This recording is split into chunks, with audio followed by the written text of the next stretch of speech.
You may not realize it, but you are currently funding some dangerous people.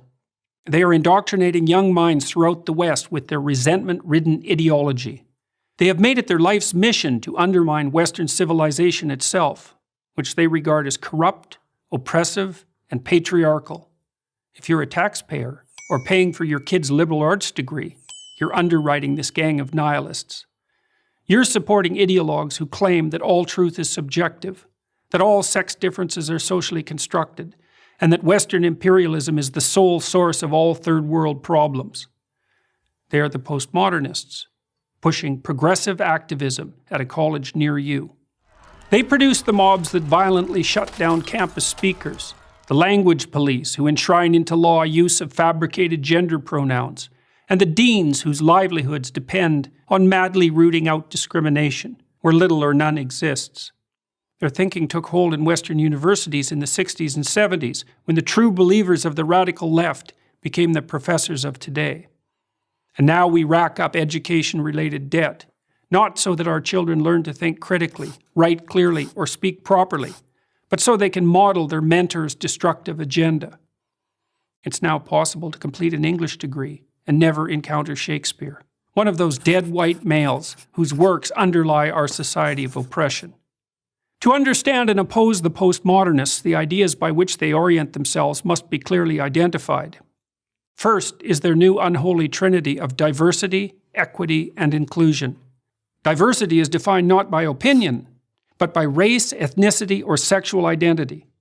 Equity is no longer the laudable goal of equality of opportunity, but the insistence on equality of outcome. And inclusion is the use of identity-based quotas to attain this misconceived state of equity. All the classic rights of the West are to be considered secondary to these new values. Take, for example, freedom of speech, the very pillar of democracy. The postmodernists refuse to believe that people of goodwill can exchange ideas and reach consensus. Their world is instead a Hobbesian nightmare of identity groups warring for power. They don't see ideas that run contrary to their ideology as simply incorrect. They see them as integral to the oppressive system they wish to supplant, and consider it a moral obligation to stifle and constrain their expression. Second is rejection of the free market, of the very idea that free voluntary trading benefits everyone.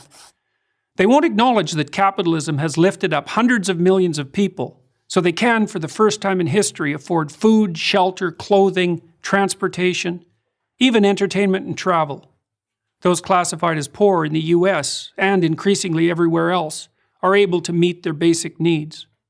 Meanwhile, in once prosperous Venezuela, until recently the poster child of the campus radicals, the middle class lines up for toilet paper.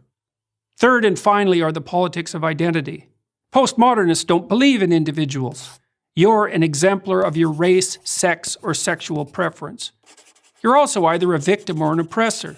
No wrong can be done by anyone in the former group, and no good by the latter. Such ideas of victimization do nothing but justify the use of power and engender intergroup conflict. All these concepts originated with Karl Marx, the 19th century German philosopher. Marx viewed the world as a gigantic class struggle, the bourgeoisie against the proletariat, the grasping rich against the desperate poor. But wherever his ideas were put into practice, in the Soviet Union, China, Vietnam, and Cambodia, to name just a few, whole economies failed and tens of millions were killed. We fought a decades-long Cold War to stop the spread of those murderous notions. But they're back in the new guise of identity politics. The corrupt ideas of the postmodern neo-Marxists should be consigned to the dustbin of history. Instead, we underwrite their continuance in the very institutions where the central ideas of the West should be transmitted across the generations.